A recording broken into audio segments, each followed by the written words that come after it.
I am Taylor Morganson, and you are watching the North Texas Guitar Licks channel on YouTube. Today I want to offer some thoughts about music theory and learning to read music, and let you know that it's never too late to learn to read, and it's never too late to learn music theory. Now, I have a few reasons jotted down why I think it's a healthy thing, but we'll just get into that right now. So, in fact, I think it's one of the healthiest things that you can do as a musician. Not only to communicate with other literate musicians, but you can, in a sense, communicate with people all over the globe, and you can communicate with past composers throughout the centuries, and anything that's written in our modern notation, which has been around for several centuries now.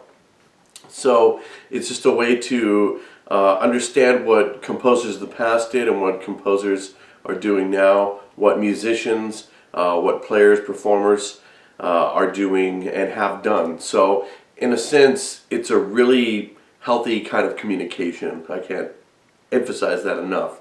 And there are a lot more literate people out there than you would expect, and so it often saves a lot of time if you're trying to collaborate or rehearse with people. But just simply, it's something that you can do as a means of communication.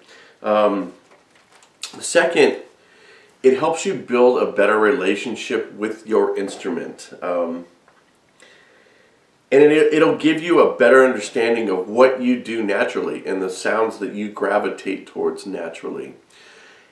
It'll help you put a name to those and define them. Now, that doesn't necessarily mean that it has to influence you one way or another, but just understanding and knowing your instrument and being able to go to those sounds instantly that you like and knowing right where they are and what key you're in, it's a really great feeling to honestly. And it's just the more you know, the more fun it becomes.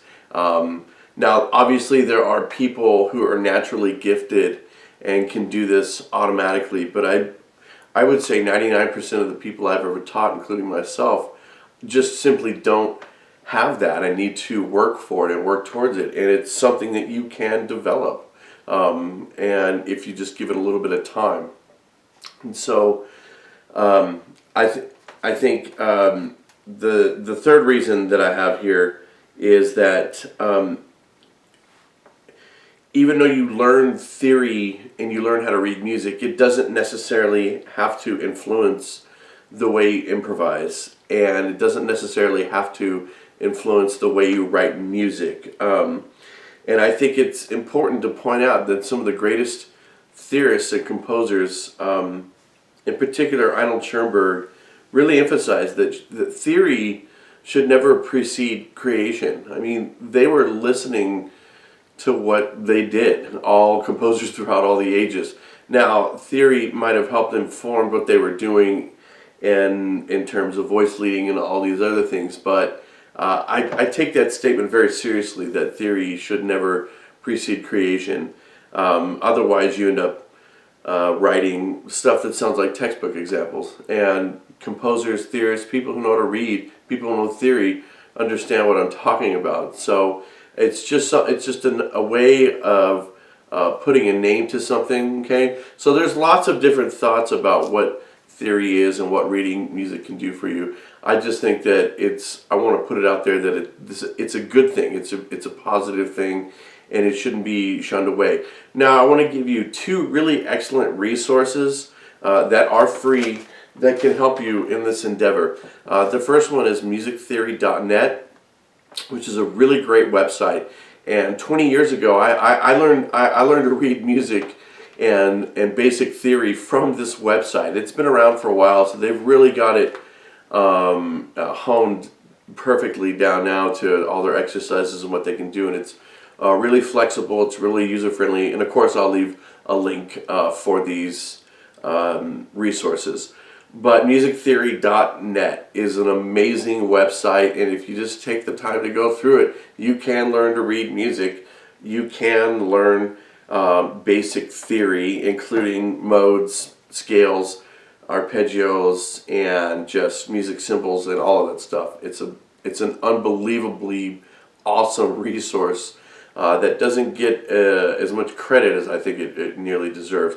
The other book that I want to recommend, which you can find a free PDF of, I think it's the 8th edition, and this is Bruce Benward and the Merrick Sager Music Theory and Practice Volume 1. Yeah, it's the 8th edition. So actually here I have the workbook. I found this on Amazon. This is the practice book that actually you go through the book and CD with, and so you can do all the exercises. But when I went to undergraduate school to study music, we used the Benward 2nd edition, I think, or maybe the 3rd, and we didn't have this book, so you can get by without it. And unbelievably, this theory book is on the web as a PDF, so I'll leave a link for that.